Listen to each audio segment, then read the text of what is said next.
That's why I feel like it's maybe I'm just going to start. זה הכותרת. וזו הכותרת. תודה אמיר, אז קודם כל באמת בוקר טוב, Welcome everybody. אני אדבר בעברית נראה לי. באמת ברוכים הבאים, מכון בן גוריון, המנדט שלו כפי שאתם יודעים, אנחנו מכון בן גוריון לחקר ישראל והציונות, המנדט שלנו. מישהו סגר את המנדט. מה זה? כן. המנדט הוא בדרך חזרה, שמעת? המנדט שלנו כפי שמעיד עלינו השם, חקר ישראל והציונות, להבין כל היבט, כל זרם, כל צד של הגות של ההיסטוריה הציונית, החברה הישראלית, התרבות העברית. בוודאי על אחת כמה וכמה הדברים האלה חשובים בימים אלה כשהמילה הזאת נחטפה הן על ידי שולליה והן על ידי אלה שמתיימרים לדבר בשמה. אני אסתפק בדברים האלה, אני רק אומר שאין לי ספק שצפויים לנו פה 3 ימים מרתקים.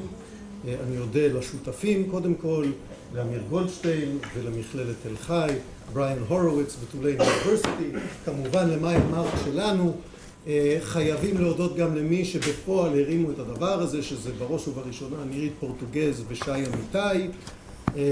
והאם שכחתי מישהו? פולה קבלו, ראש מלי, שבמסגרת מלי, כולם יודעים מה זה מלי, מרכז עזריאלי ללימודי ישראל, שיושב בתוך המכון שלנו, ונראה לי שבזה נגמרו לי התודות. בבקשה. תודה רבה. אז אני גם... סליחה, הערה טכנית. בקשה מאורן הצלם שלנו. כל מי שמדבר, אנחנו מבקשים שתבואו באמת לפה, כדי שאפשר יהיה לצלם, ובשלב של שאלות ותשובות, שכל חברי המושב, בכל מושב נתון, גם יבואו לפה לראש השולחן. Okay, so Brian, you can come here if you want. This room here. So, good morning everyone, both those who traveled from afar and those who are closer to home. I'll begin with a few sentences in English and then we'll switch to Hebrew, which is spoken by the majority of the workshop participants. There will be simultaneous translation provided by Marina. Thank you, Marina. First, I would like to extend my sincere thanks to Professor Vajanovitz, who has traveled all the way from New Orleans. His institute has been a key supporter of this conference, and he himself has written an updated and fascinating biography of Vladimir Zev Jabotinsky,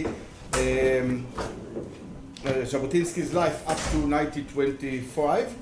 I'd also like to thank Dr. Jan Zupnaf, who joins us from Prague, bringing with him a unique and compelling perspective of those crucial years a century ago, when Jabotinsky and a group of fellow immigrants from Russia to Central and Western Europe founded the Trumpeldor organization, later giving rise to the revisionist movement. And now, with your permission, I will continue in Hebrew. אז אני רוצה ברשותכם להתחיל מתל חי הרחוקה. הסדנה הזאת תוכננה במסגרת איזשהו פרויקט מחקר שלי כסדנה שתתקיים בתל חי. היה קשה להאמין שתהיה סיבה שהיא לא תתקיים בתל חי. גם לפני 10 חודשים כשדיברתי עם מאיה, היה קשה לחשוב על אפשרות שבעוד 10 חודשים היא לא תתקיים בתל חי. אבל בתור חוקרים ורבים פה היסטוריונים, אז הנה אנחנו פוגשים את ההיסטוריה ואת תנועותיה המפתיעות. אז אני שולח מכאן לגליל המרוחק והפצוע באמת את הגעגועים שלנו ואת הרצון שגם נקיים שם את הסדנאות המחקריות, ומכללה אקדמית תל חי עומדת מאחורי הסדנה הזאת. אני רוצה להגיד שקרה לנו נס שיש לנו שותפים כאלה נפלאים במכון בן גוריון לחקר ישראל, פה באוניברסיטת בן גוריון, ובאמת אני רוצה להגיד איפה אריה? אריה. אתה נכנסת לתפקיד, אבל באמת מה שקורה פה הוא בעיניי לא פחות ממרשים. הצלחתם להפוך את המקום הזה למקום תוסס ופעיל וערני ומרכזי לחקר ישראל, וכבוד לנו להיות שותפים.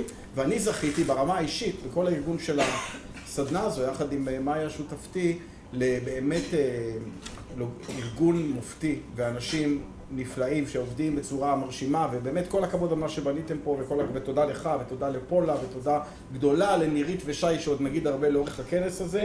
באמת זו זכות להיות שותפים. כשמאיה, דוקטור מאיה מרק ואני חשבנו על הסדנה הזאת, מה שעמד לנגד עינינו זה איזשהו תהליך שקשה לא לשים לב לו בצד המחקרי, שאם בעבר הימין הכתיבה, ההיסטוריוגרפיה, הכתיבה האקדמית על הימין הישראלי, על הימין הציוני, נמצא הרבה מאחור לעומת הכתיבה על תנועת העבודה, וזה היה אך טבעי, כי תנועת העבודה בנתה את המדינה, הובילה את הפרויקט הציוני, היה לה תפקידי מפתח כמובן בכל העניין הזה. אז בשנים האחרונות גם ההיסטוריוגרפיה והכתיבה האקדמית מצמצמת מאוד את הפער הזה בין הכתיבה על השמאל ועל הימין, נקרא לזה, על תנועת עבודה וגם התנועה הרוויזיוניסטית וממשיכיה, אבל כמו שאנחנו כולנו גם רואים לנגד עינינו, גם המציאות מלמדת אותנו עד כמה החשיבות של הזרם הזה, של הימין הישראלי-ציוני, על גווניו והדינמיות הפנימית שלו, כמה הוא חשוב להבנה של תולדות מדינת ישראל ושל תולדות הציונות. ואנחנו נמצאים בנקודת זמן של 100 שנה, ממש לפני 100 שנה, זאב ז'בוטינסקי והשותפים שלו היו עסוקים במעבר מהקמה של תנועת נוער להקמה של מפלגה פוליטית. אנחנו ממש בחודשים האלה לפני 100 שנה, ואני חושב שזו פרספקטיבה ונקודת ציון שראוי לעצור ולהתבונן על הדברים. מחקר הוא תהליך מאוד, אני אומר את זה כהיסטוריון, אבל יש פה אנשים בדיסציפלינות אחרות, אני מניח שגם הם שותפים לזה, שמחקר הוא מהלך מאוד בודד. בסוף אתה יושב עם עצמך וחושב מול המסמכים, מול הנתונים, מול המחשב, מול הדף, מול הקירות, ומצד שני זה גם מהלך מאוד של שותפות, כי אף אחד לא יכול לכתוב שום דבר בלי שיש לו הרבה מאוד אנשים אחרים שכתבו לפניו, והוא יכול ללמוד מהם ולהתבסס עליהם. והמטרה שלנו בסדנה הזאת היא דווקא בנקודת הזמן הזו שבה אנחנו חושבים שאנחנו נמצאים באיזושהי נקודה חשובה. אני מדבר עכשיו על הכתיבה האקדמית, על ההיסטוריוגרפיה, באיזושהי נקודה של תנופה לכתיבה על הימין. זה זמן טוב להתבונן אחורה ולחשוב קדימה. ומה שניסינו לעשות כשבנינו את הסדנה הזו, זה לייצר פה מפגש אנושי בין חוקרים שיפגיש גם בין דורות, ואתם יכולים להסתכל סביב, יש פה כמה וכמה אנשים שהניחו את הבסיס לכתיבה על הימין וגם על התנועה הציונית בכלל, אבל יש פה גם תלמידי מחקר מעטים, יש גם אחרים, בחרנו כמה מהם וצירפנו אותם לכאן, אז יש פה, אני חושב, את כל המשרד של התהליך של ההתפתחות המחקרית של האנשים, ויש פה מפגש בין דורי שיש לו רב ערך, שמבחינתנו רב ערך. היה לנו לא פחות חשוב לייצר מפגש בין דיסציפלינות.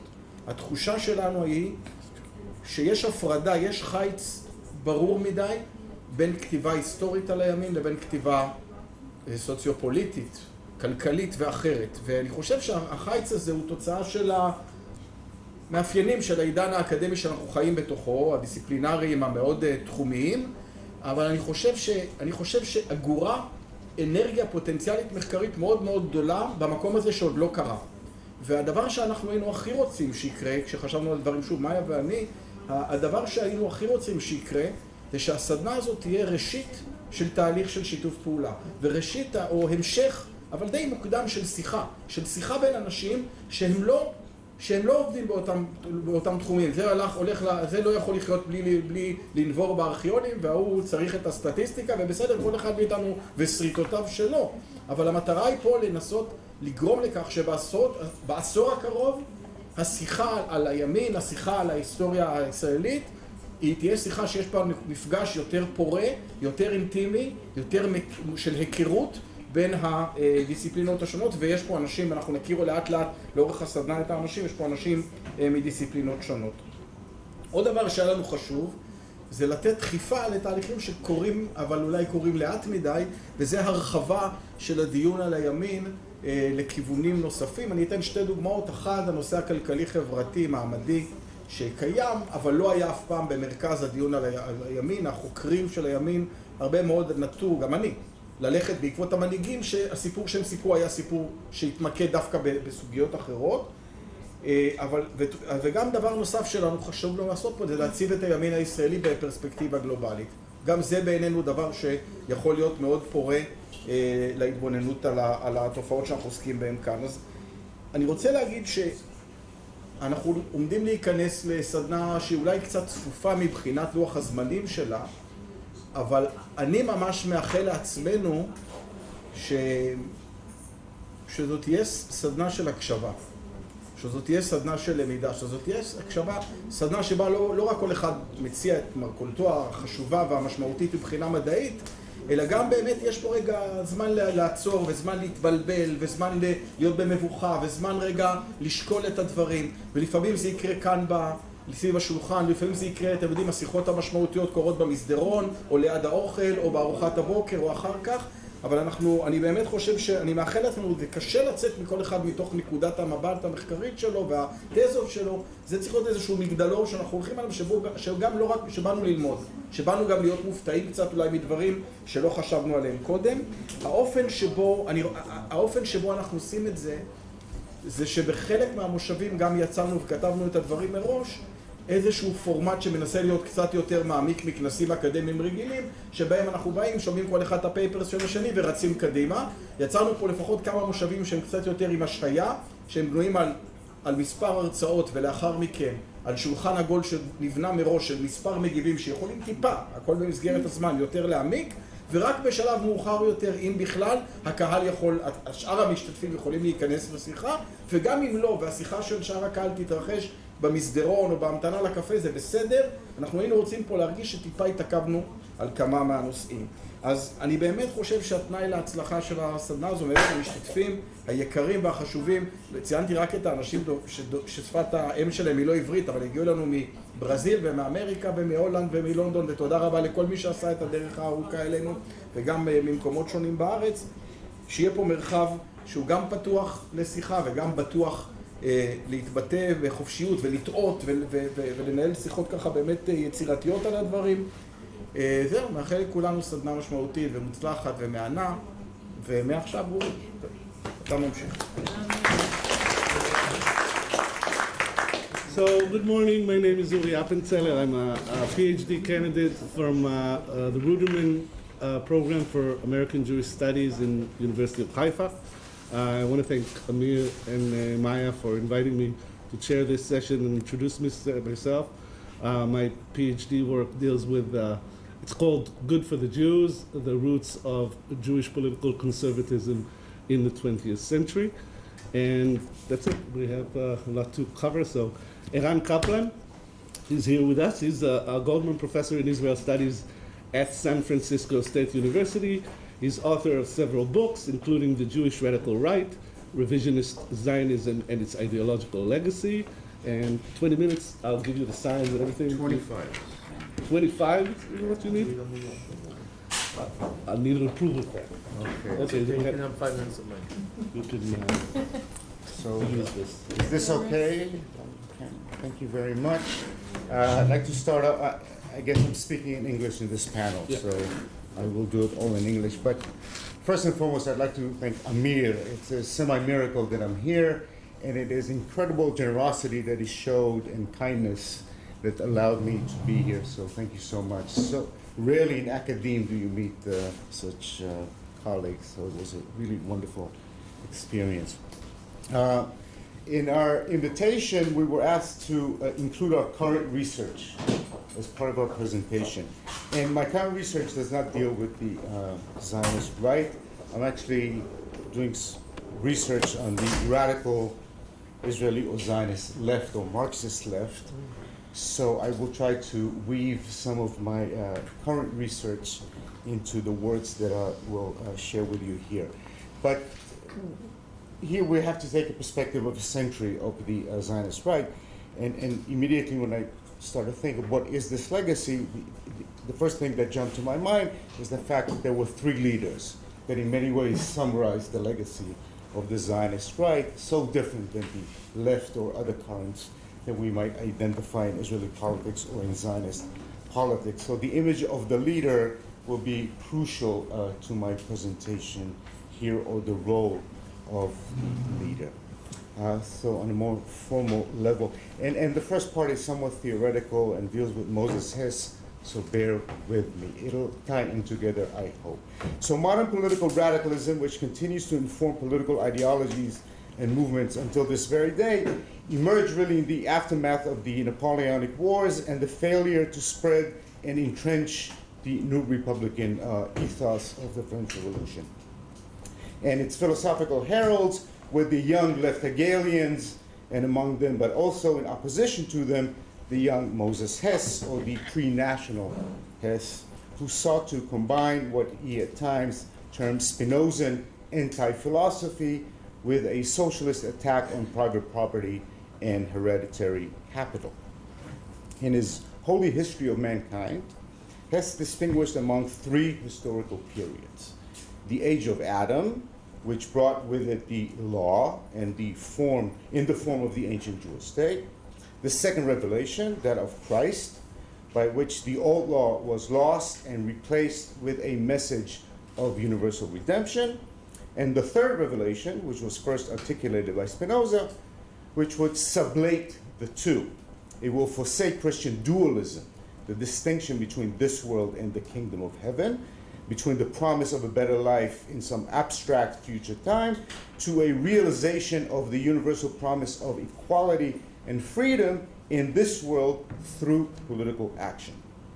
And the manner to achieve this, as Sven Erik Rose has shown in his insightful analysis, is to reject modern Cartesian philosophy, which is no more than a secular Christian dogma, according to Moses Hess, which offers abstract ideals as some kind of moral values that have no bearing on our substantial existence in this world. This was an all-out attack on the liberal promises of the Enlightenment, and very much in keeping with the young Hegelians that viewed constitutional guarantees of freedom and equality as mere abstract ideals that offered false notions of salvation, and in fact helped entrench growing economic and social gaps. The ills of modern society were the growing egotism of people, the breakdown of communal bonds, and the root cause, according to Hess and other radicals, were the concentrated effort to protect both private property and hereditary capital. The entire edifice of political and human rights that modern philosophers articulated were nothing but a facade meant to protect the social and economic status quo. To Hess, Spinozan universalism was not mystified or abstract, but rational in that it encompassed the concrete world.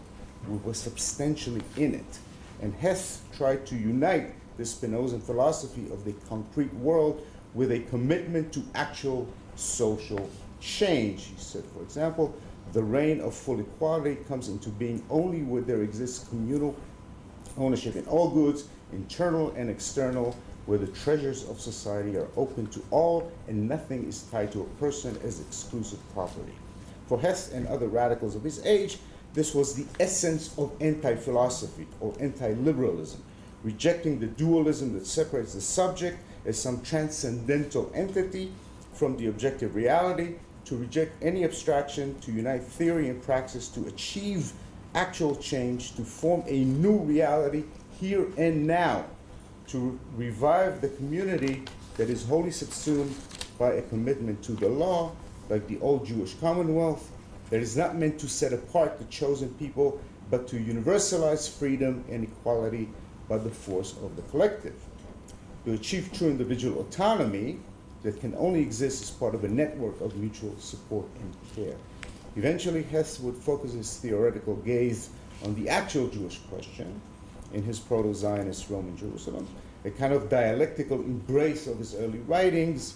Indeed, the old Jewish Commonwealth must be resurrected. The Jewish question both unmasks the failures of the modern political project in Europe, but also offers a solution, a kind of utopian socialist outpost outside of Europe that will nonetheless serve as a universal reminder of human potential. Here Hess not only articulated an early version of Jewish nationalism, he perhaps unwittingly anticipated one of the ideological turns among some radicals in the early part of the 20th century, and especially after the First World War. Keeping the revolutionary zeal of the socialist radicals, rejecting, like them, egotistical individualism, but not in the name of the proletariat, of a universal class of the exploited of the capitalist system, but in the name of the nation as the new subject of revolutionary identification. And my argument overall is that when Zionist politics emerged, it was thoroughly radical. They could not engage in some kind of abstract political ideas to maintain the status quo, because there was no status quo. You had to create a community in which both action and the law were part and parcel of everything. So both on the left and on the right, by very definition, those politics early on were radical and very much in the tradition of Moses Hess, or in his footsteps. And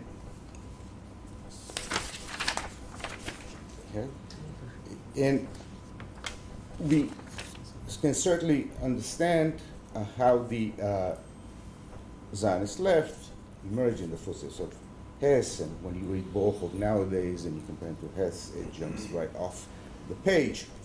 But of course, as we are here to discuss, there was also a right-wing radical political movement that drew on the revolutionary fervor of the socialists, but sought to place the nation again at the core of their project. And this, early on, certainly was the mark of the maximalist wing of the revisionist movement, where it received a clear formulation, but also in its more mainstream variety. Jabotinsky, for example, in his lecture on Israeli history, claimed, and I quote, "Even without being a Marxist, a person can accept that the predominant factor in history is the state of the means of production. But for the ordinary Marxist, means of production means only material means. Truthfully, these are not the important means of production. The most important means of production is thought. Of all the means of production, the greatest one is our spiritual mechanism." And this spirit, this new ethos, would bring about the highest form of freedom, as he wrote in The Idea of Bekar, and I quote, "The greatest achievement of a free mass of people is the ability to operate together, all as one, with the absolute precision of a machine." But who would orchestrate this change? Who would lead the transformation of society? We're dealing with mass politics. How can all of us be engaged? For the radical leftists, especially those of the 20th century, that role was invested in the party, the vanguard that will coordinate and lead the collective political struggle. As Lenin in 1905 put it in an article on party literature, and I quote, "We must say to you bourgeois individualists that your talk about absolute freedom is sheer hypocrisy. There can be no real and effective freedom in a society based on the power of money, in a society in which the masses of working people live in poverty and the handful of rich live like parasites. To work then, comrades, we are faced with a new and difficult task, but it is a noble and grateful one, to organize a broad, multiform, and varied literature inseparably linked with the social democratic working class movement. All social democratic literature must become party literature. Every newspaper, journal, publishing house, etc., must immediately set about reorganizing its work, leading up to a situation in which it will, in one form or another, be integrated into one party organization or another. The party leads, but it has local branches and committees spread throughout society, carrying out the very material changes, activization, redistribution, as well as more cultural and spiritual ones. And we, of course, know what happened to the very logic of the party under actually existing socialism. As Yuri Piatakov put it, he was the head of the Ukrainian Bolshevik Party. For the party's sake, you can and must, at 24 hours' notice, change all your convictions and force yourself to believe that white is black. For the right is the leader who would assume the role of carrying out this role. In the 1950s, facing calls to increase the role of committees in Cherut, Menachem Begin said, and Yonatan Shapiro quoted him here, "Committees were the domain of the communists. The difference between us was that even a grade A Beitari, a young teenager, has a greater political grasp than their experts. So a committee is not needed. A leader would suffice." And this sentiment was later expressed by Eliezer Shostak regarding the role of the leader versus the party, and he said, "In matters regarding the movement and its future, it is not the members of the Central Committee who decide. It is Begin's opinion. There are times when at first I disagreed with what he said, but later understood that he was right. I may think that it is wrong, but if he, with his intuition, considers that he's saving the nation, he is the one to decide. Similar logic, one might say. Jabotinsky at times was more equivocal about the dynamics between leader and committees. In the aforementioned idea of Victor, he wrote, and I quote, "Israel's salvation will come when the Jewish people will learn to act together as one machine. We all have one will and all build the same building. Therefore, we follow the orders of the one architect, the commander, conductor, architect. It can be one person or a collective, for example, a committee. The two systems are equally democratic." Jabotinsky's rhetorical equivocations are fascinating, and I dealt with them in great detail elsewhere. But for his followers, for the rank and file of the revisionist movement, there was not much debate with regard to the role of the leader as the commander, conductor, and architect. And here is, I think, something that we might think collectively, and for young scholars might be an avenue for research, and that's the actual role of Jabotinsky in the life of the rank and file of the revisionist followers. There is no comparable position in the history of Zionism or Israeli politics. Just think of the young people who were named Ze'ev, either as a first name or a middle name, or Ze'eva, or Lenore, or Elinor, or Karni. So giving the name was really part of one's political identity. There is no comparable in any other political movement. Think of the number of, especially women, but not only, who wore the image of Jabotinsky on their chest, on a chain. Think of the number of pictures of Jabotinsky that adorned the private homes of members and followers of the party. The number of revisionists who held in their studies the collected works of Jabotinsky. They did not necessarily read all of them, but it was almost an icon that took a space in their homes. Again, there is no equivalent, there is no comparable. And if we were to invoke Freud, even in the most rudimentary level, this is secondary identification of the first form. I mean, it's textbook case. And again, I don't think that there's any comparable image in the history of the movement. And for the right, if the ultimate role is not to create a new socioeconomic reality, the market is not to be drastically trifled with, but to have people act in political unison, as Jabotinsky wanted, in order to achieve common political goals, then the role of the leader is a symbolic one, to articulate the signs, the symbols, the messages that will bring the masses together, to be the national conductor that induces the perfect harmonies from the nation as orchestra. The contradictions of society will not be overcome through material change, but by creating a harmonious symbolic order. The role of culture is not to foment rage among the masses against social ills, the role of party literature in Lenin's formulation, which I quoted before, but to create a harmonious beauty that would entice the masses, as he wrote with regard to the cultural role of cinema. And the role of the leader or director here is quite clear, to communicate to the people this harmonious order. Commenting on the power of cinema, Jabotinsky wrote, and I quote here, "Everyday cinema brings in rays of light and happiness to the harsh and repressed lives of the masses. It soothes the tense nerves, gives them hope for the future, and stimulates them to comprehend beauty that until the arrival of cinema they did not know." And we can certainly contemplate what Walter Benjamin may have said about the synergy between mass politics and mass entertainment. In a letter from 1854, Dostoevsky wrote to one Madame Fourvitsin the following: "I want to say to you about myself that I am a child of this age, a child of unfaith and skepticism, and probably, indeed I know it, shall remain so to the end of my life. Yet I believe that there is nothing lovelier, deeper and more sympathetic, more rational, more manly and more perfect than the Savior.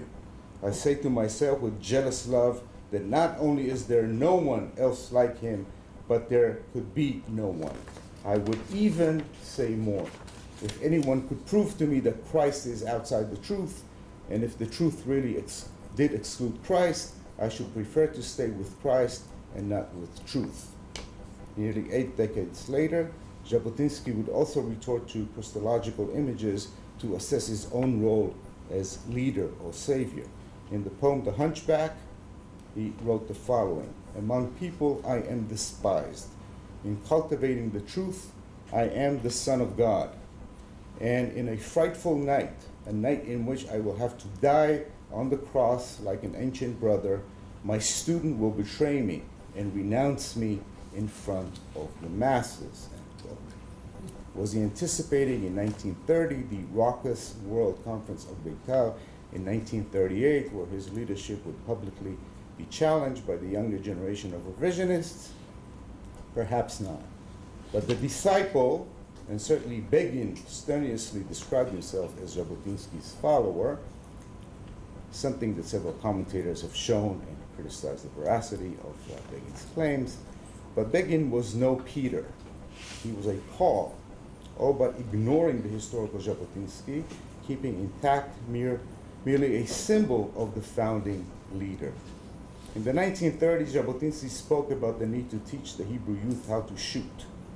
In 1945, Begin argued, now it is not enough to learn how to shoot. In the name of historical justice, in the name of life's instinct, in the name of truth, we must shoot. From the Sermon on the Mount in reverse to the Eucharist, if I can remain in the Christian terminology.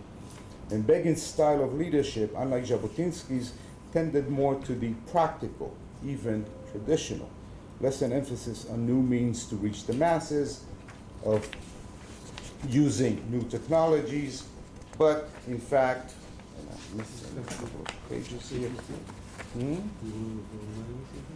No, I will.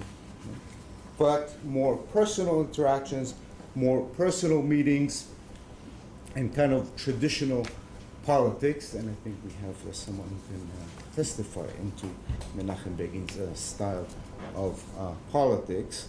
But if we were to keep the dialectical here, then Netanyahu, who would be the third in line, is in many ways the Luther to Jabotinsky, kind of a return to the original text and the great emphasis on media and means to reach the masses and symbolic currency as the way to offer leadership. And I think that we have, I believe, kind of an interesting arc by which to think of those three leaders.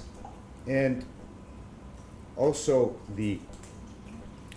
in many ways, there is kind of a return to the original radicalization of the attempt to create an entire community that associates itself symbolically and puts the leader at the center of everything as the one that gives symbolic order to everything, and through which you can feel that you are constantly part of the political action, of the political act, and of the political class, even if you are a mere supporter or one that identifies. So thank you. There's time for questions in the end. I want to introduce Brian Horowitz. He grew up in Roslyn, New York. He attended New York University and the University of California, Berkeley, where he studied Slavic languages. He holds the Sizzler Family Chair and is a full professor of Jewish Studies at Tulane University in New Orleans. He has directed the Jewish Studies Department at Tulane for 13 years. He's the author of 6 books that include the latest one, Vladimir Jabotinsky's Russian Years, Russian Idea, Jewish Presence, Empire Jews, and Jewish Philanthropy and the Enlightenment in Late Tsarist Russia. He's presently working on radical right-wing Zionism in the mandate period as well as Russian Jewish culture and life. Mea culpa first. This is not about historiography. Everyone does what they can. So this is about Jabotinsky's perception of the 1905 revolution. I call it 1905 once again. The Helsingfors Conference of November 1906 came to mean many things for Jabo. It was an emblem of idealized Arab-Jewish relations, a symbol of Jewish national politicization, and a projection of Jewish spiritual transformation. It was also a new way of seeing the world, a new concept of Jewish history. Jabotinsky endowed the conference and everything surrounding it with idealized meaning, even viewing it as the basis for the establishment of the revisionist movement in 1925.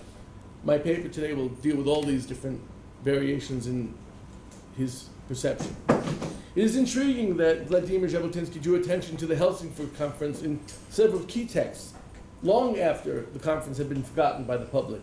He made 3 punctuated allusions to Helsingfors in the 1920s and 30s. His Iron Wall articles in 1923, his last book, published posthumously, The War and the Jew, and in סיפור ימיי, his autobiography in 1936. It is worth asking, why did he regurgitate the Helsingfors Conference when in the 1905 revolution, the context for the conference had been superseded by many other events? World War I, the Bolshevik Revolution, the British Mandate over Palestine. Today I'm going to deal with the original context and then talk about the comparison with the language of the conference itself. We should remember that the Iron Wall articles served as a programmatic declarations for the launching of Hatzoar. The earliest allusion to Helsingfors occurs in 1923 in the 2 articles on the Iron Wall and the ethics of the Iron Wall. It is now 17 years after the conference. The first article he writes, quote, "My emotional attitude towards the Arabs is the same as any other people's, respectful indifference. My political attitude is dictated by 2 principles. First, I consider driving the Arabs out of Palestine, in whatever form, absolutely impossible. There will always be 2 peoples in Palestine. Second, I am proud of belonging to the group that formulated the Helsingfors program. We formulated it not for the Jews alone, but for all peoples. And it is the basis of the equal rights of nations." And he continues this thought in the next week in the ethics of the Iron Wall.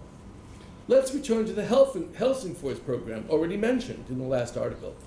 As one of its authors, I am, of course, least of all inclined to doubt its justice. It guarantees both civic, equal rights and national political autonomy. I feel strongly certain that every objective judge will acknowledge it as the ideal basis for the peaceful and neighborly coexistence of 2 peoples. In 1942, Helsingfors pops up again in the last book. He writes, "The writer was born in Russia, in a generation that knew what Jewish inequality tasted like, and his youth was spent in the atmosphere of constant struggle for equal rights. In 1906, at Helsinki," got it right this time? In the conference of Jewish nationalists who came from all corners of the Russian Empire, he was co-editor of what is known as the Helsingfors Program, a demand for perfect and absolute equality of civic rights. Every Jew to be a citizen of Russia equal to all others. Russian Jewry as a whole to be recognized as a nationality equal to all others within the empire. Its language equal to all languages. Its religion equal to all other churches. Today he would be prepared to sign that program again.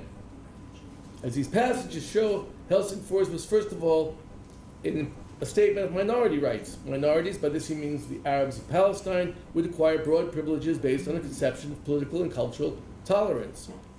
But how did that later idea compare with the program unveiled at the conference itself? What was the Helsingfors Conference, in which Jabotinsky placed so much hope?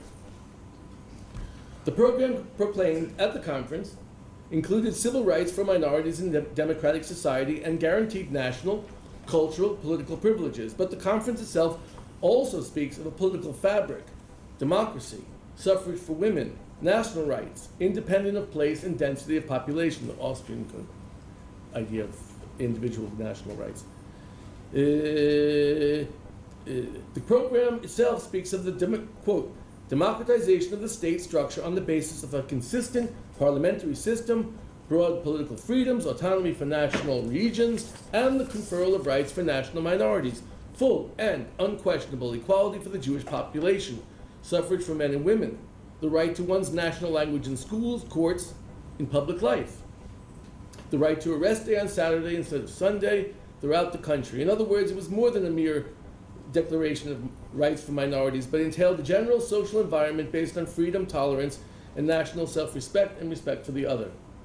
All know that Helsingfors, this is the city where the conference took place, is now the capital of Finland.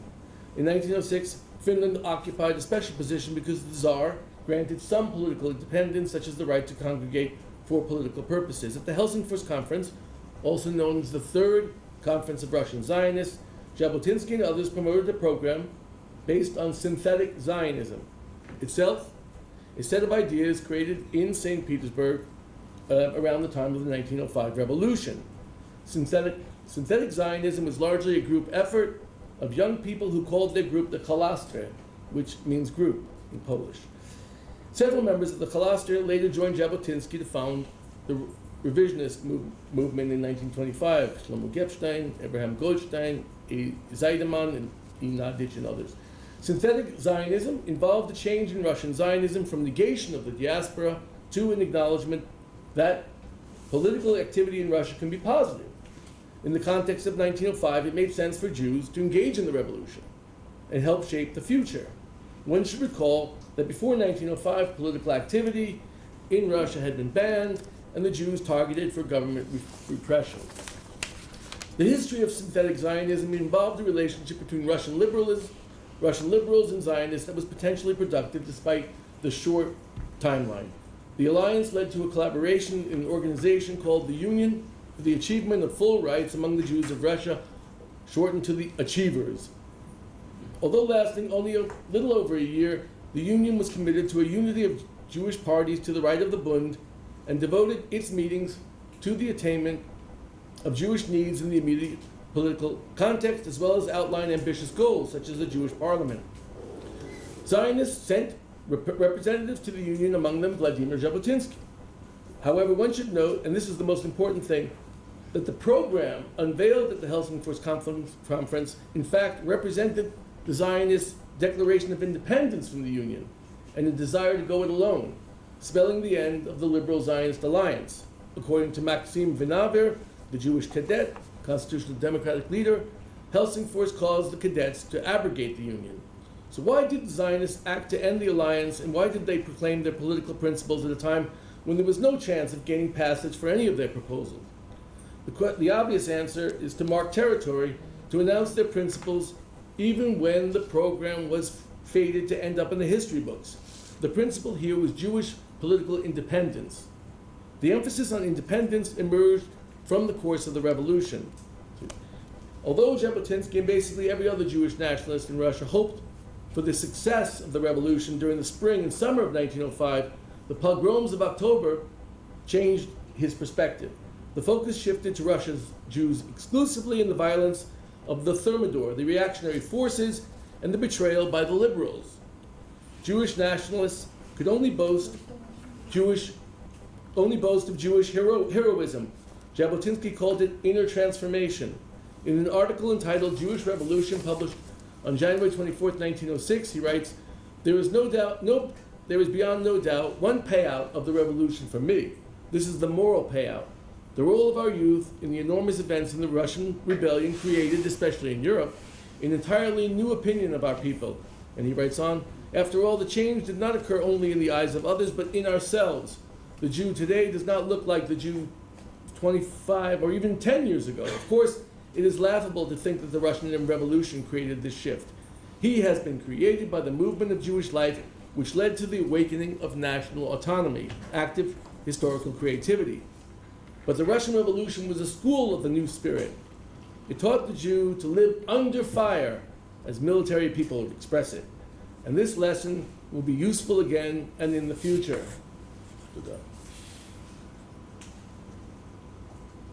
So 1906, Helsingfors declared an independent Jewish politics for its own sake. It is this aspect that Jabotinsky underscored in 1925 when he established Hatzoar. Helsingfors was a precedent. The first time Zionists anywhere identified themselves as a party with an independent political program vying for votes in democratic elections, 1906. At the moment when his dream of breaking finally from the Zionist party structure as it existed, he recalled 1905 to emphasize this independence. We understand why Helsingfors came to his mind in 1923 and 1925. We can see the context of minority rights and Jewish political independence, but that's not the end of the story. Helsingfors came to reflect an entirely new way of seeing Jewish history and the Jew in the world, and this revolutionary epistemology motivated him to rearrange his values to claim a relevancy for 1905 in the 1920s and 30s. In his article, At the Cradle of the Helsingfors Program, Jabotinsky explained the crucial role of 1905 for Zionism's later development.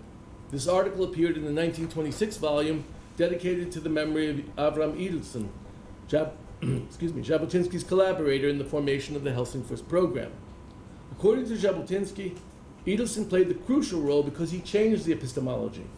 Admittedly, Edelson's idea was inconsistent, paradoxical, and contradictory, but it was perfect for its historical moment.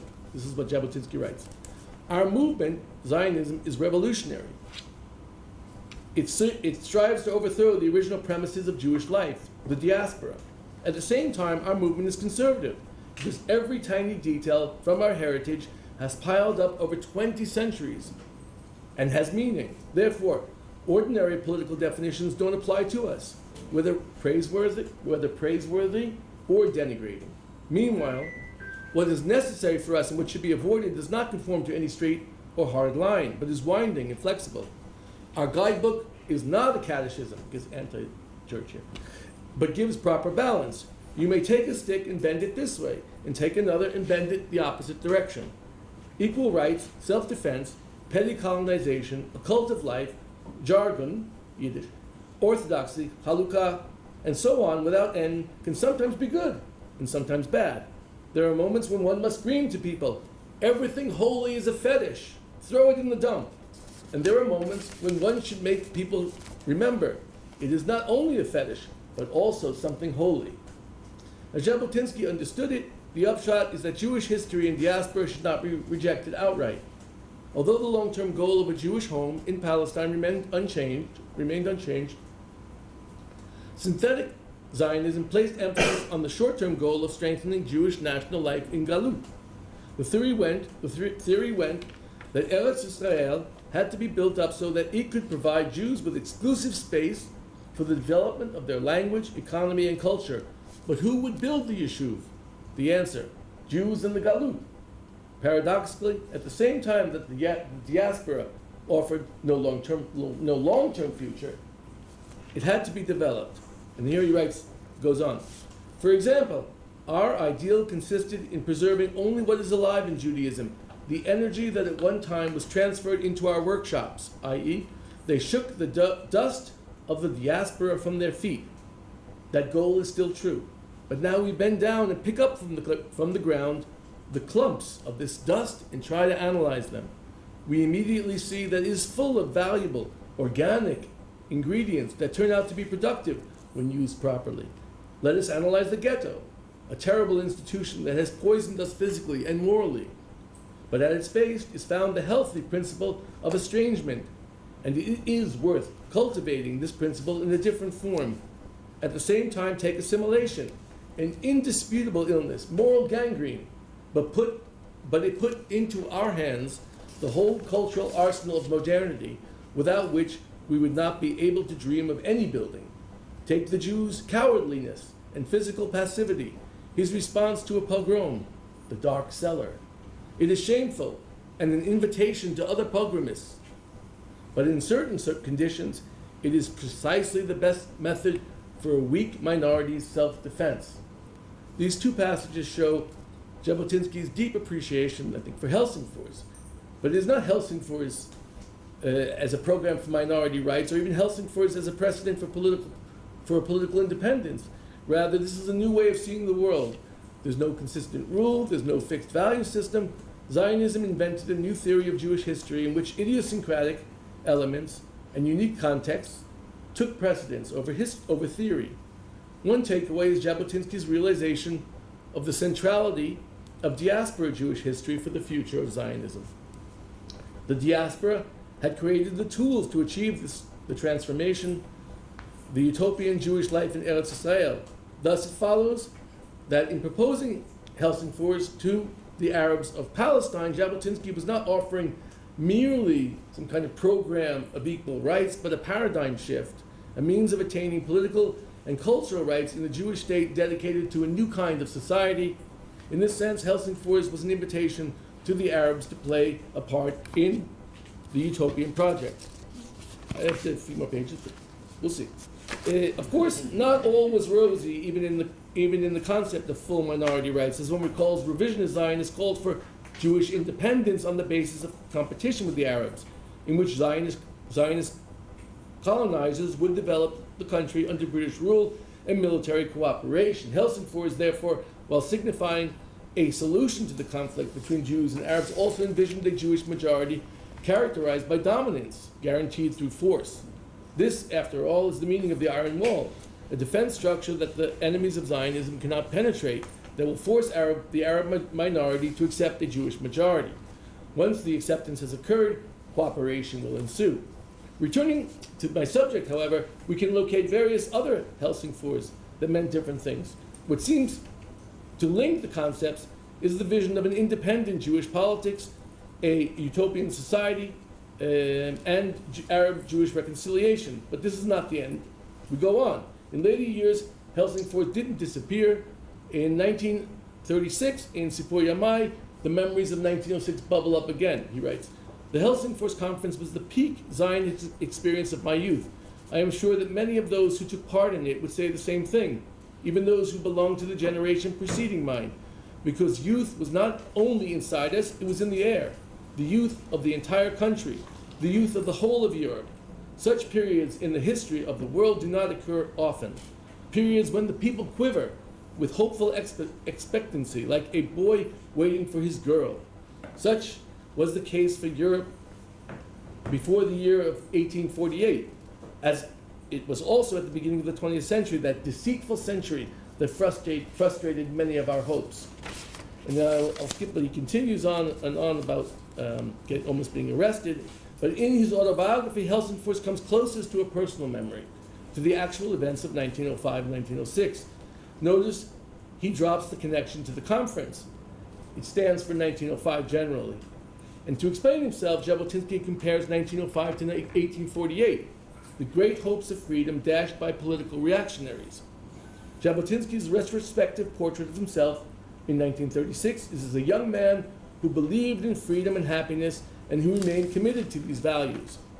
At the same time, he strives to explain that nationalism and freedom, thought of as contradictory in the 20th century, could return to their former 19th century meaning in Garibaldi's Italy, for example, when they were mutually dependent and attainable.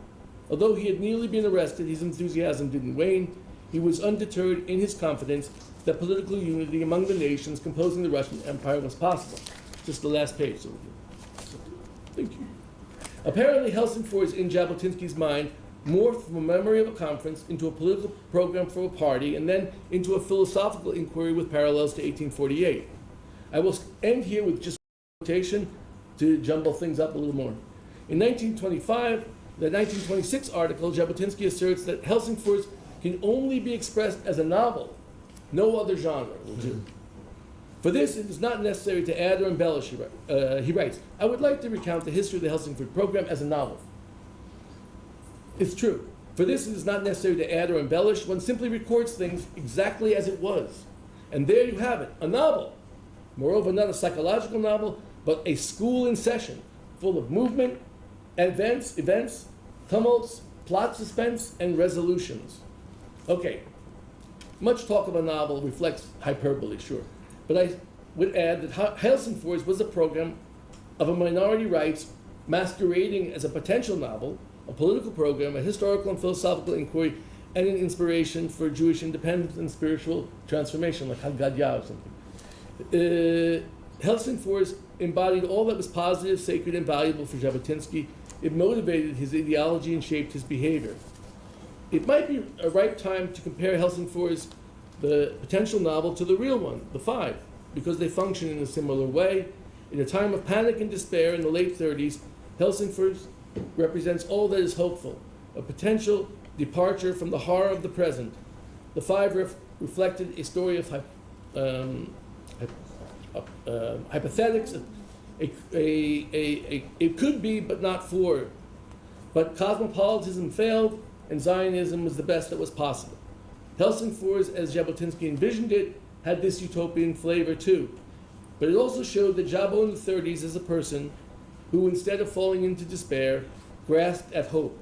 Helsingfors appeared in that 1942 book, The War and the Jew, as an alternative path. All these divergent usages tell us one thing. Helsingfors was not just a memory of a conference in November 1906 in Russia's first failed revolution. Danke schön für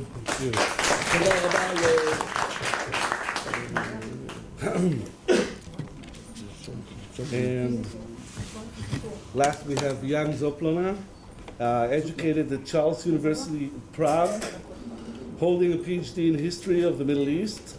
He serves as a research fellow at the Oriental Institute Czech Academy of Sciences. Most of the research dealt with the history of the interwar Zionist movement and the first decade of Israeli diplomatic history.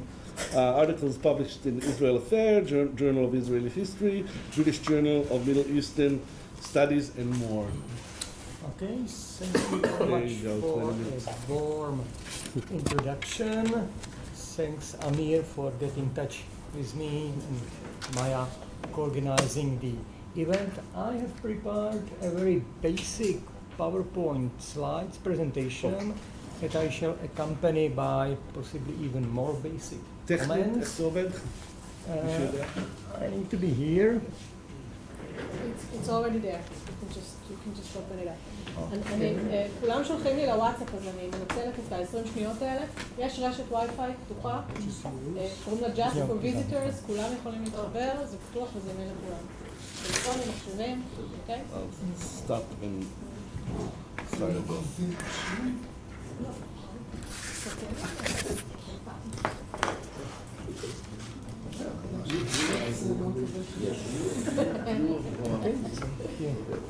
Very much. So this is the title, and in the talk proper I will cover mainly and focus mainly on those alleged or real specifics of the Zionist right, deliberately in quotation marks, in the 1920s. To begin with, I have come up with this very simplistic list of ideas. What could have made this story of the early revisionist movement somewhat underrated? Why scholars possibly could have been interested in the subject a bit less than in the later periods of revisionist history? Again, the list is not complete. We can discuss the issues together and enrich the pool. The first thing I will probably emphasize is this strong diaspora context of the early revisionist movement. As well known, the Union of the Zionist Revisionists was established in Paris in 1925. This in itself is not that much of a surprising story. Nevertheless, for the bulk of the interwar period, the political headquarters of the Union remained in the West, be that Paris, be that Berlin, be that London, and more than that, the following resided in Eastern Europe. That means while the Palestine faction was almost since the beginning or since the early stages a very visible, identifiable, vocal part of the revisionist spectrum, it was relatively small numerically. To support that by some figures, we have from the 1930s, from the year 1930, back then there are 10 times more members of the Revisionist Union in Poland than in Palestine. That means, in absolute terms, out of the 30,000 members, less than 1,000 reside in Palestine. A very visible part of this feature is the rich pool of languages being used in the revisionist discourse, predominantly non-Jewish, with a healthy dose of Slavic languages, namely, but not exclusively, Russian. This obviously could have led to certain estrangement of some scholars. Nevertheless, in its own time and setting, this made perfect sense. To start with acculturation, which was basically on the rise throughout Europe, including eastern parts of the continent. If I am right, Lithuania was one of those few places where acculturation made little headway. Otherwise, vernacular languages were commonly being used, in particular by the Jewish Jews. More than that, we have to understand that the early readership targeted not only the Jewish public, but also the non-Jewish public. It was actually a very big part of their agenda, and you can't do that, obviously, in Jewish languages. In terms of the demography, again, just one point. Till the mid-1930s, there are more Jews living in Warsaw, a single city of Warsaw, than in the whole of the Palestine Mandate. That means, again, focus on diaspora in its own time makes perfect sense and is logic. And the second thing I would probably emphasize is this very makeup of the post-independence Israeli right, and its sort of selective reading of the interwar era, with the focus accent obviously paid to the actors with relevance to the post-Israeli, to the post-independence right, be that Irgun, be that the Better Use movement, the very process of foundation, hence obviously resumed to a single actor, the person of Jabotinsky, and much of the interwar era being seen through those lenses of a dialogue between Jabotinsky and his younger, often radicalized followers, be they those in Eastern Europe or be they those in Palestine. Obviously, the early core of activists, usually more moderate, and as a rule preferring the political means, not the revolutionary means of struggle, were somewhat pushed aside in this sort of a narrative. Then I would probably accentuate this immediate appeal. That means, as a social phenomenon, in objective terms, revisionist movement of the 1920s is much less interesting than the one of the 1930s. In the mid-1930s, we may refer to a dozen of activists being involved. By the late 1920s, I believe the membership base is still under 10,000 individuals, while in the 1930s, we may refer to dozens of thousands.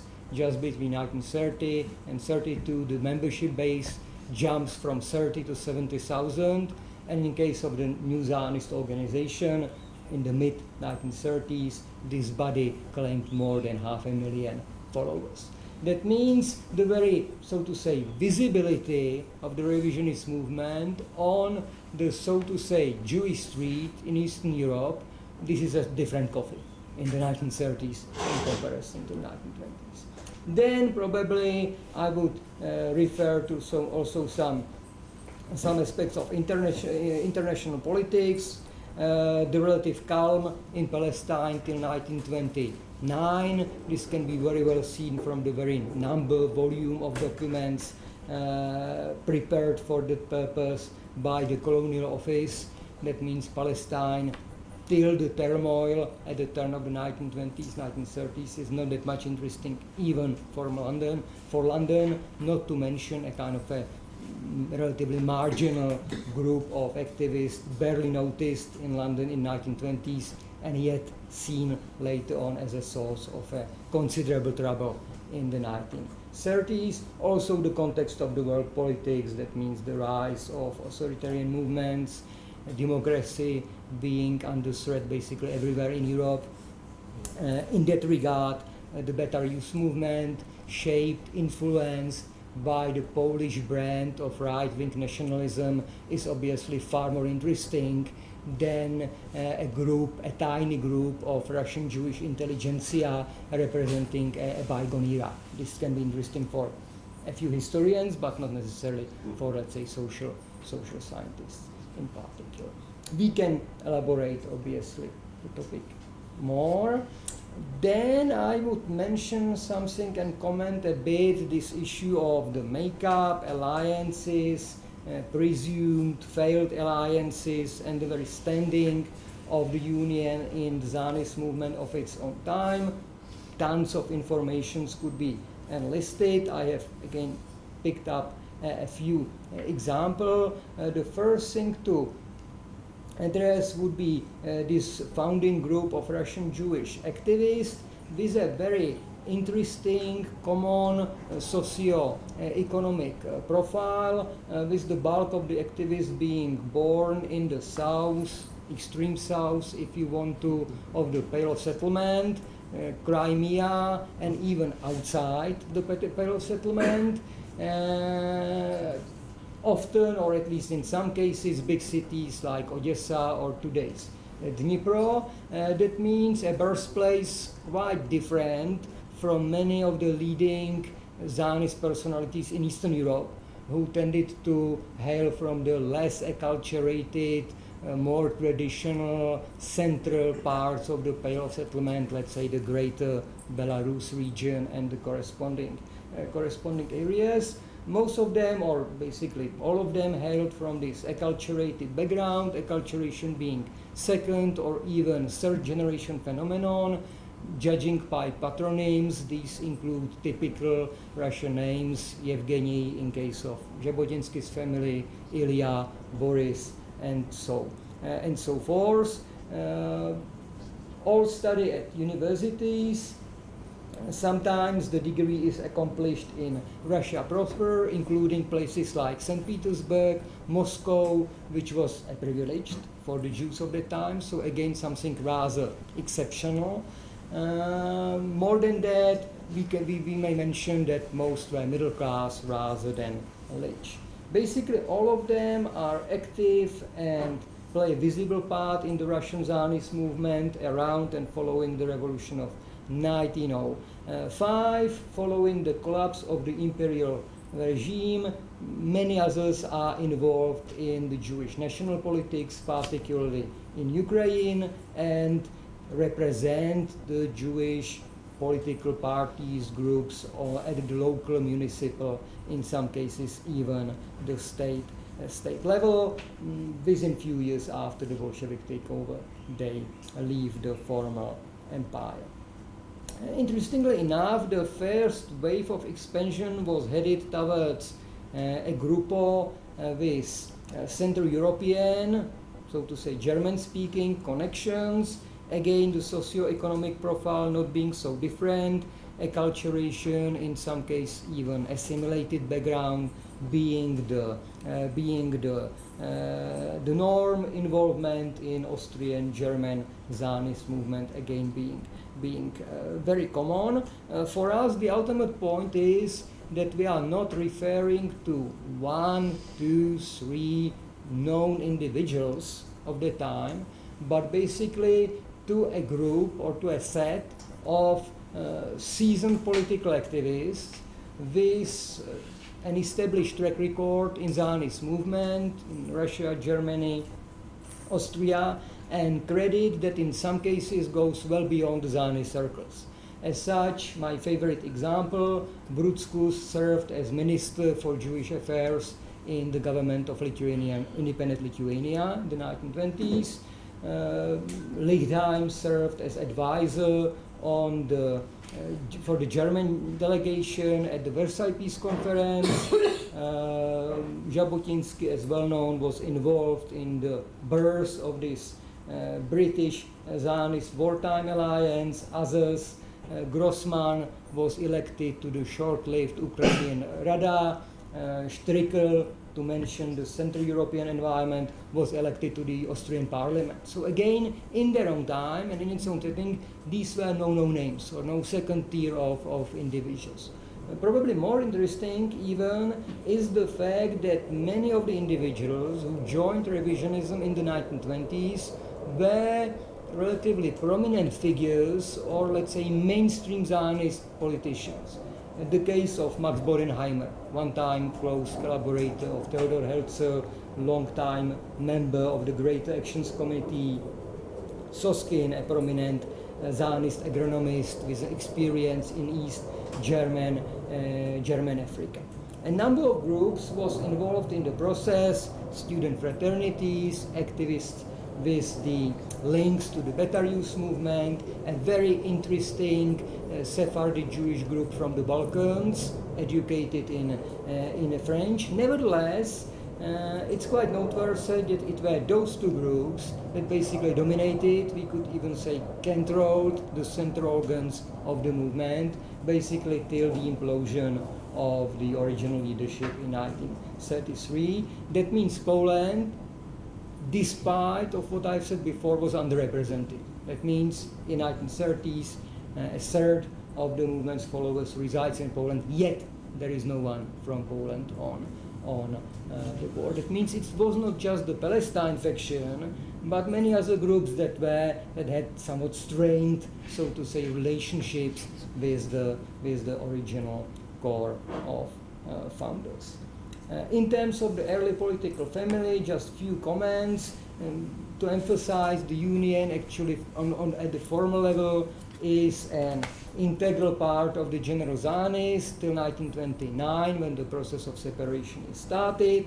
Its closest political would-be allies are the radical Zionists, with the alliance seen imminent by the entry of Stricker, former head of the radical Zionists in Austria in the late 1920s. Nevertheless, nothing comes out of the process, and after the Jewish Agency is created, the enlarged Jewish Agency, and the process is accepted, the radical Zionists are described as traitors. Nevertheless, till then, basically, it seems that the Union is not a set of outcasts. Even common press communiques of the opposition Zionist parties, that means together with the radicals, in some cases Mizrahi, are being held, and most significantly probably the future Zionist right doesn't define itself in these terms as such. In the mid-1930s, seeing itself as neither left nor right, neither secular nor religious. Overall, to make one final comment, revisionism of 1920s, or the Union of 1920s, is actually, or seems to be actually, far more mainstream than it may look in the retrospective. At least, obviously, within its immediate Zionist context, this being quite radical on its own, as we have heard.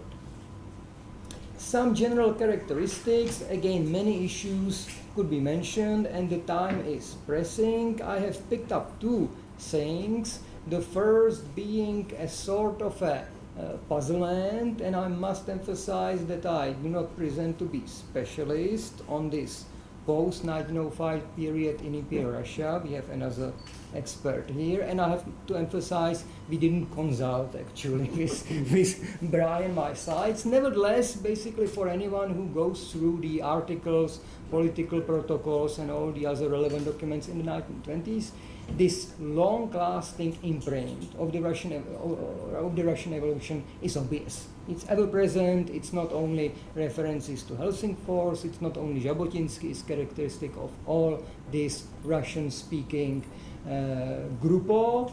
The event marked, obviously, by the calls for constitution, on the one hand, a very big issue for the Union, at the beginning, how to make things according to the rule of law. It wasn't only about the activists being lawyers by training, but also this seasoning in the revolutionary turmoil, and the intercommunal violence being the second experience. That means whatever we may think about the content of the relevant articles, obviously the experience with intercommunal violence is there from this sort of a revolutionary turmoil. More than that, 1905 probably, or this period between 1905 and 1907, probably the heyday of liberal politics in Russia, if I'm correct. It's not a coincidence for a party that many, at least initially, define as liberal nationalist. Again, in this setting of 1920s, 1930s, defending this image doesn't make that much of a sense. But for the founders, liberal sounded as a trademark, as something to be defended. And also this kind of a blend between ethnic nationalism and some liberal notions, minority rights, parliamentary politics, again to large extent being remnant of this period rather than something new that appeared in the 1920s. In addition, we have an apparent alliance on networks that dated on the pre-World War I or wartime networks and leadership sort of arrangements. A good example being this pick of a weekly called Dawn, which served as formerly as an official organ of the Zionist organization in Russia and was later relaunched in Berlin in 1922 and was converted to the revisionist stand. Till this very day, many scholars wonder why to make this kind of a pick. Was it a successful story or not? I would probably put it somewhat differently. That means it was a very good start. That means in its own time the circulation was not actually that small of the periodical, given the Russian-speaking diaspora is not actually a global sort of an appeal, but it remains, it becomes somewhat strange once the center of gravity goes from the Russian Zionist activities to interwar Poland, again picking up a journal like this in Russian, in autograph, to address Polish-speaking youth in Galicia seems already a bit odd. The very relationship with the youth was troublesome for much of the time, with a certain amount of exaggeration. We may say that Jabotinsky was the only leader the youth was willing to listen to, but not necessarily to obey. With others, founders, the relationships were even more difficult. Also the bet on wartime leaders. It worked in case of Jabotinsky, who acquired iconic standing on the movement. It failed in case of Riedheim. Big anticipations were made. In its own time, nothing came out of it. That means this leads me to this kind of a conclusion that while the interwar era offered a lot of new opportunities, the coping with it were not necessarily that successful, with Jabotinsky basically being the only one who made a bigger political career after associating with revisionism than before. In case of other founders, it was rather the opposite. We'll probably skip the rest and make some kind of a final remarks if we can. The first would be the very relevance of this short time kind of an experiment.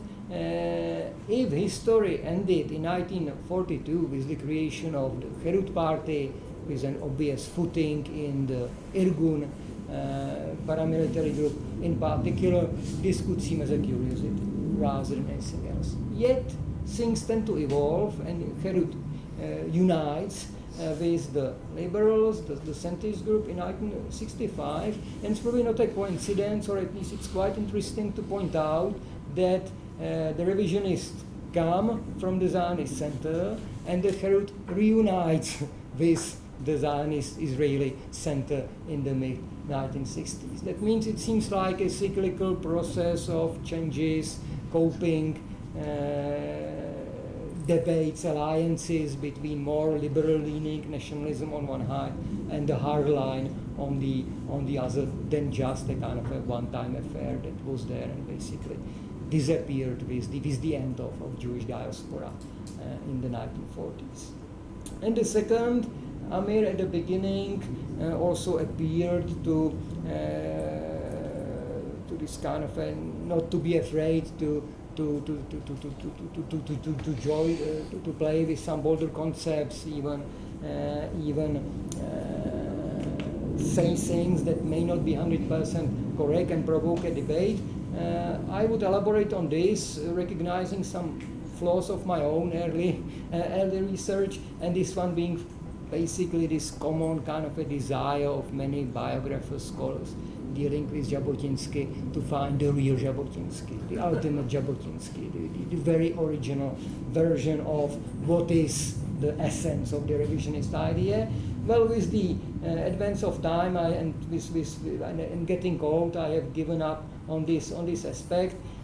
This diversity of revisionism in the interwar era should be, at least for researchers, seen rather as an asset than a matter of concern. We have obviously a movement spread across several continents, speaking countless languages, activities being directed from several centers. That means there is no plastic image.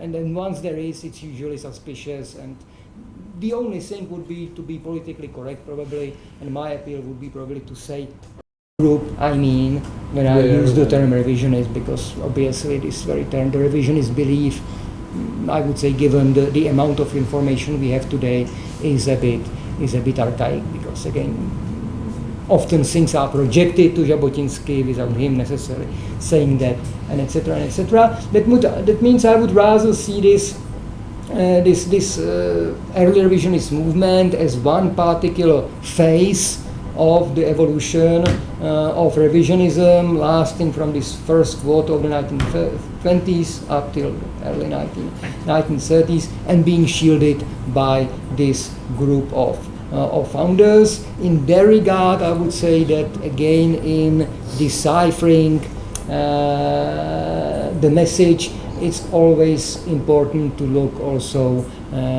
apart to other activists than Jabotinsky, because actually it's often the collaborators, not only the iconic mentor, who shapes everything that is being said and everything that is being done, and quite often the clue to understand why, let's say, the mid-1920s were so much into this ethnic nationalism with liberal notions, while, let's say, the 1930s, the mid-1930s, with the focus obviously shifting to Poland, heading far more towards this militarized and also authoritarian concept of the Zionist right.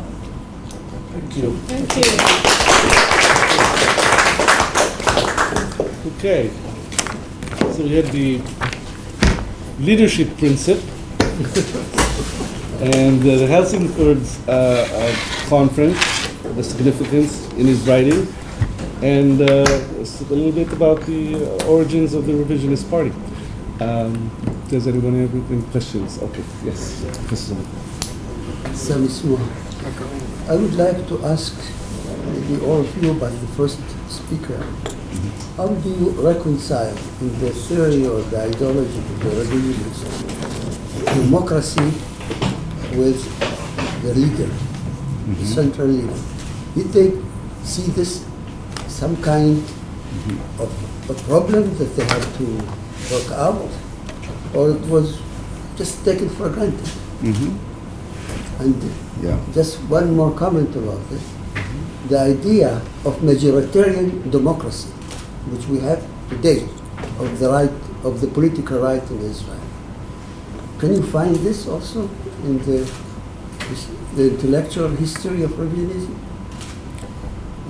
So you raised the issue of democracy, and the term democracy has been used and abused throughout history. In Germany, there was a federal republic and a democratic republic. One would say that the federal one was more democratic than the democratic one, but the democratic one said, no, we represent the true spirit of democracy. We represent the will.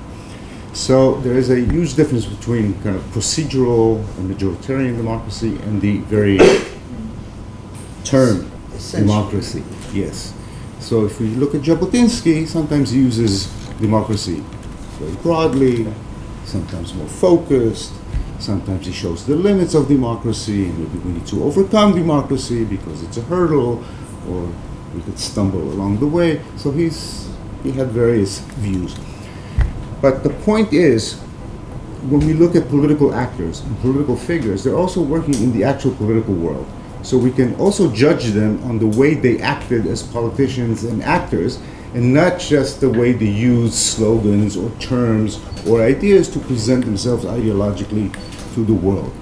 And if we want to take Jabotinsky, his record here is not spotless when it comes to actual exercising of democracy or a commitment to democracy within running the movement itself. But beyond that is this idea of the true will of the people. How do you capture it? So if it's the will of the people, then it's the demos, it's the people. And how do you actually connect to it? And there were those who were more committed to more procedural and traditional ways of achieving majority. So I would say that within the three leaders, Menachem Begin was perhaps the one most committed to more kind of traditional, structural, legalistic approach to democracy.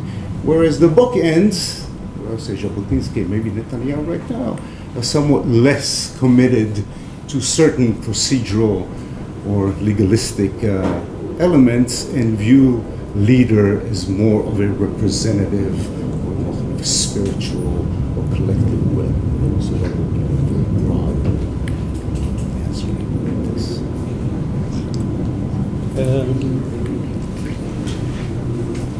אני רוצה ברשותכם הערה אחת, אולי לדברי הפתיחה. אפשר להגיד?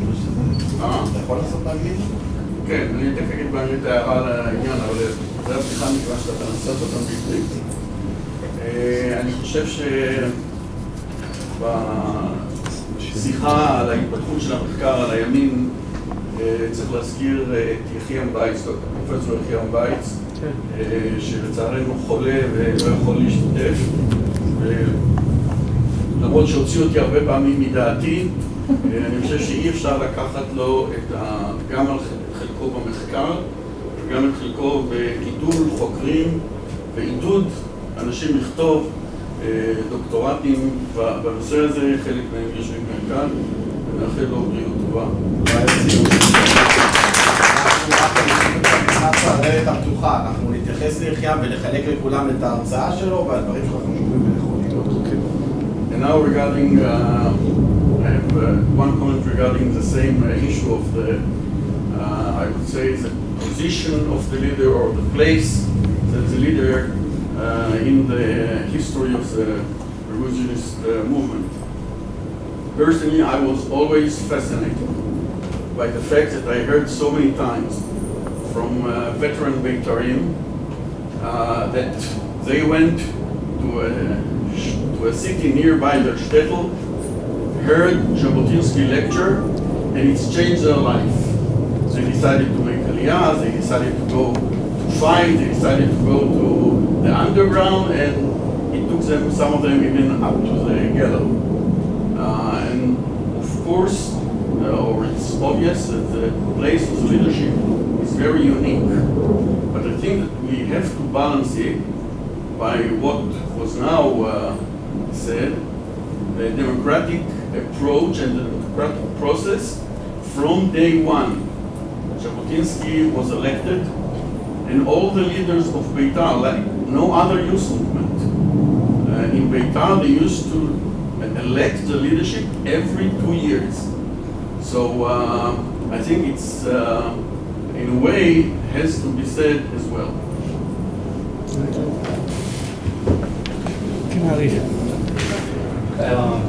Thank you for a very strong opening for what I'm sure will be a great workshop. And I'll start with a general question to the entire panel, and maybe for the discussion, and it's appropriate that we're having an opening discussion in English. If we're thinking about where the scholarship goes from here, and I very much appreciated the reference to Eastern European context. What will happen now that the great majority of the scholars don't speak the Yiddish, not the Russian, not the Polish, but Helena is even in Italian. So how do we end up in a situation that because the linguistic galaxy in which the revisionist movement emerged was so multilingual, and each one of us is coming from a very specific linguistic dimension, we might end up like the 5 blind men that are asked to describe an elephant. So I'm just posting it out there because people coming with a different corpus of sources, given their linguistic skills, see very different things. So I'm curious to hear your comments about it. My question is mainly to you, whether sort of the traditional way in which positioning back the revisionist movement in its East European context was kind of a very the classic move for someone like Hans Kohn to say, yeah, it's a form of Eastern nationalism imported, copy-paste into Palestine. So whether this is where we're going back to, and whether this is what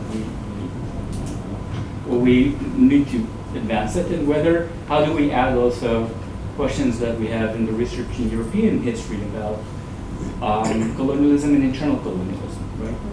Jabotinsky is not shying away from the colonial word. I mean, unlike the labor movement that is doing acrobatics, not to use the C word, colonialism is out there at the iron wall from day one.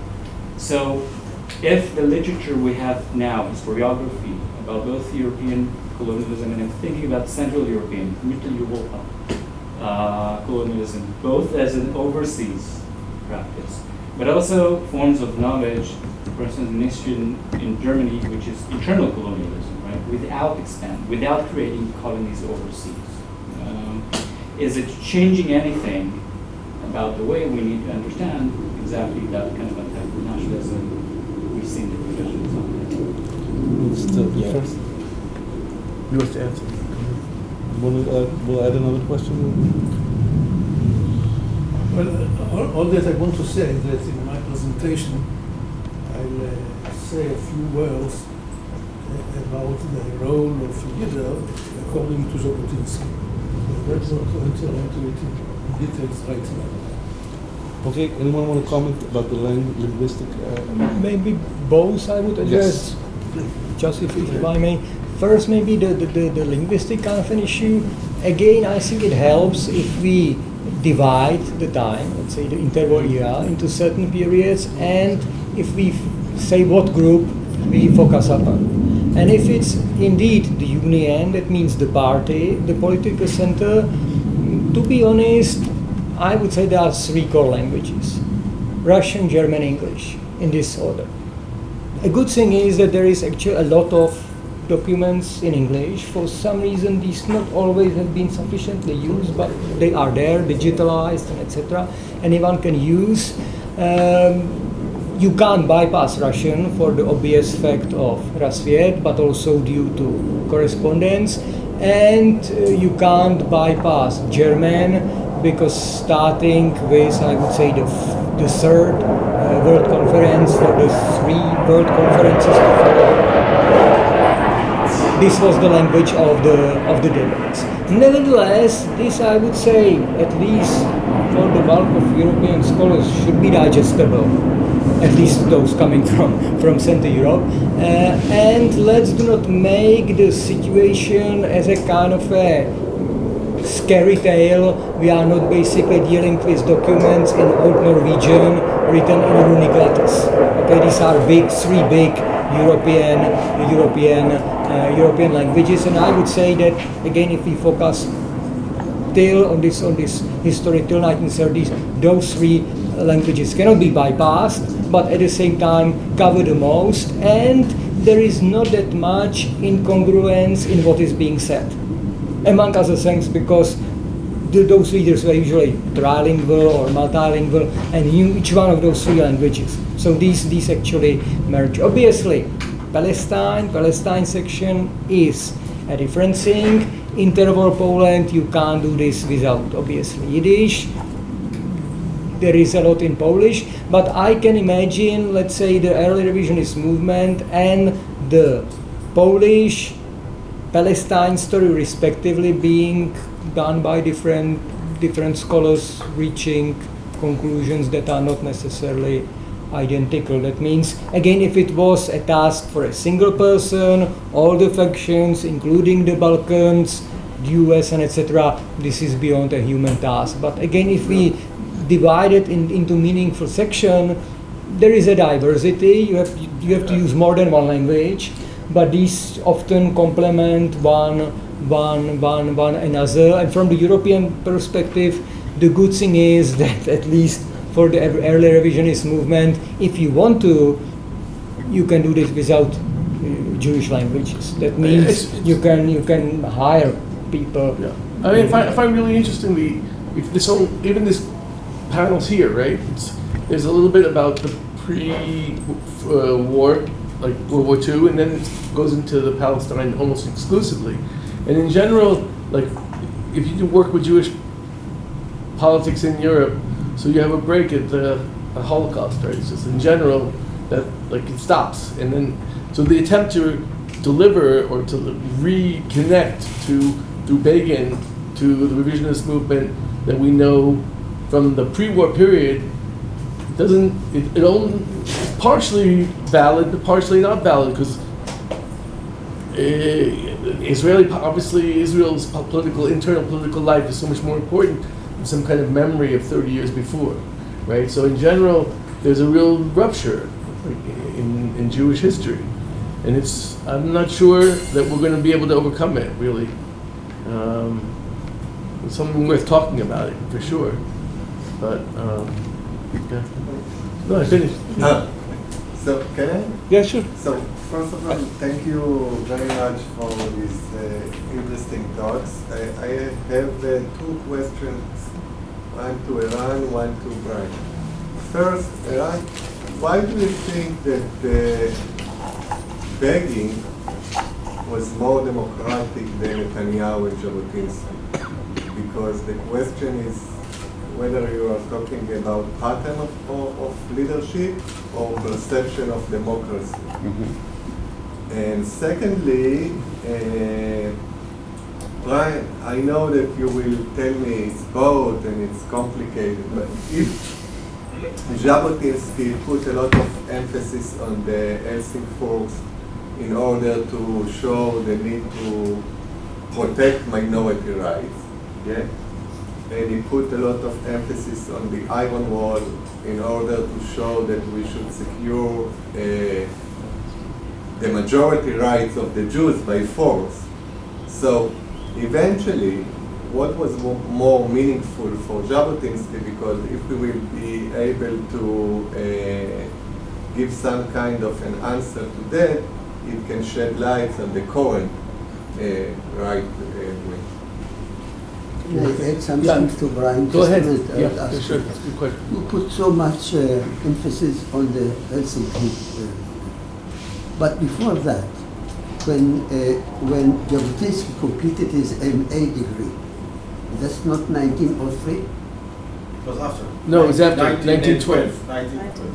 Because all these ideas, He incorporated it in this is master. in his thesis. Yeah, right.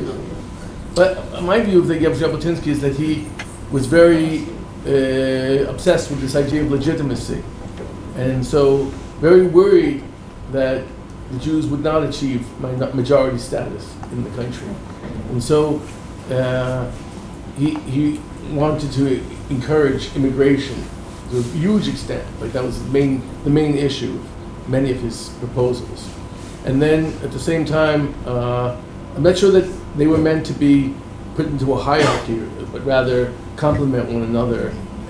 But if it doesn't work, the nice way, we can go the hard way. Yeah. So, to Avi's question, with regard to Begin, if we were to judge Begin's leadership in 1952, perhaps we would not celebrate democracy as the shining one.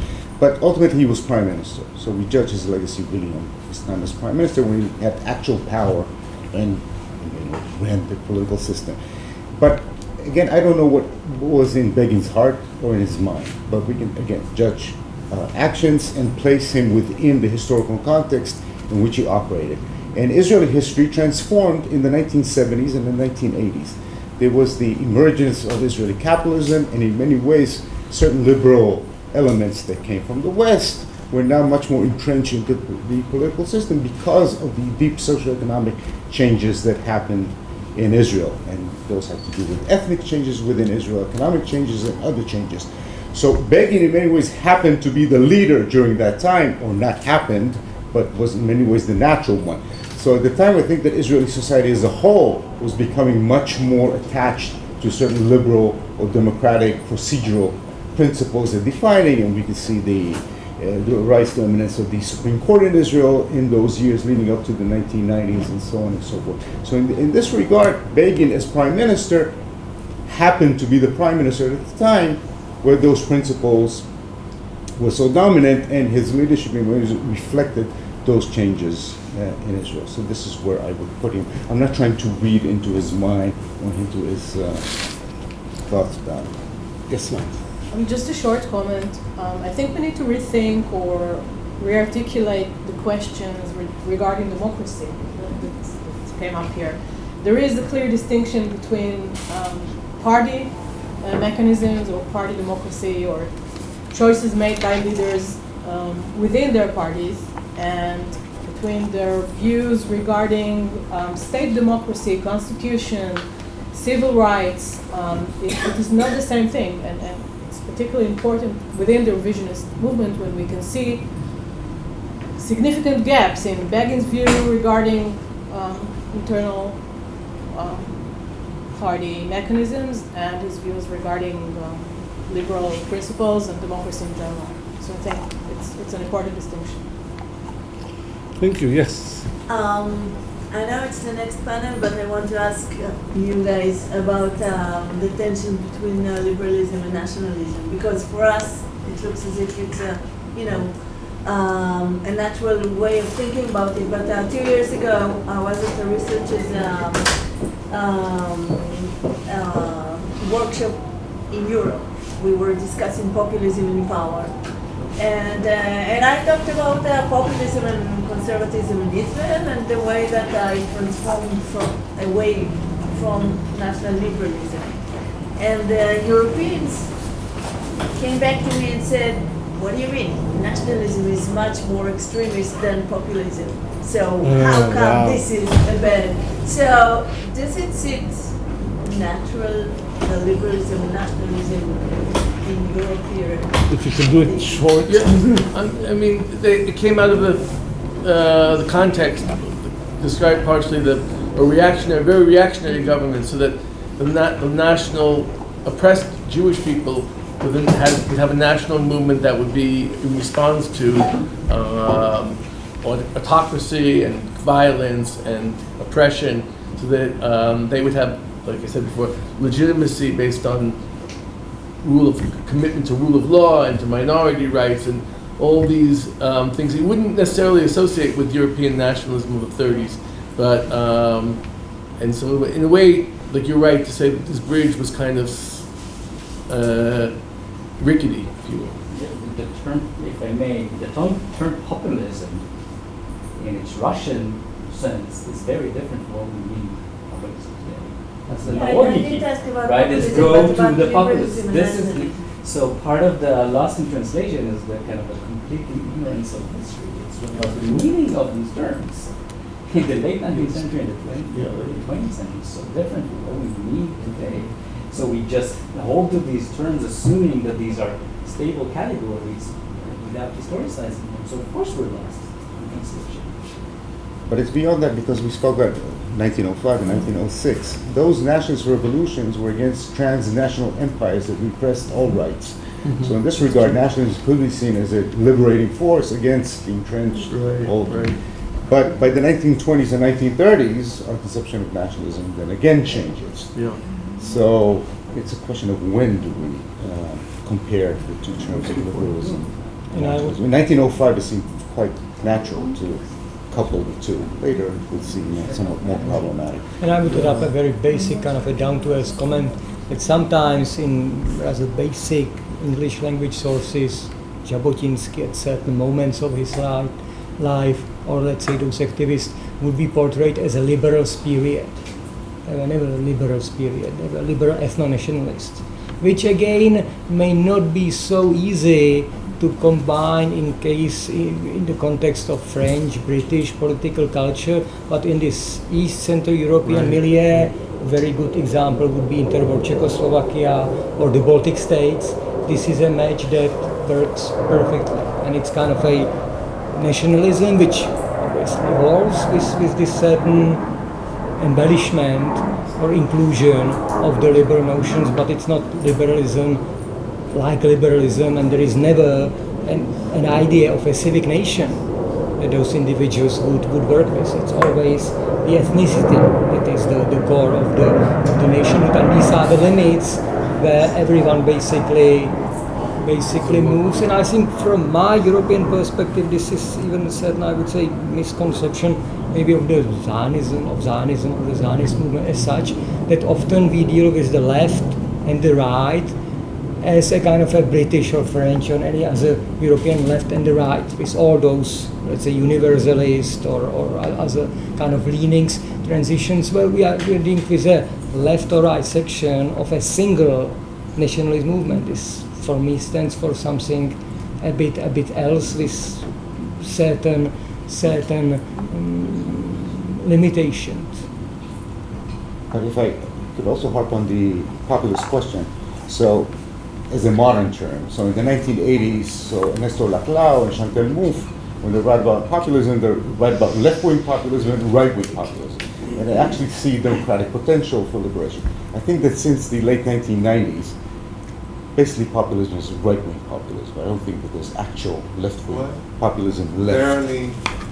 I mean, if you're addressing populism in the good sense. I actually don't think that Bernie has anything to do with populism. No? It's old school, democratic, 1930s kind of politics. I don't see any populism. Oh, we have two panels.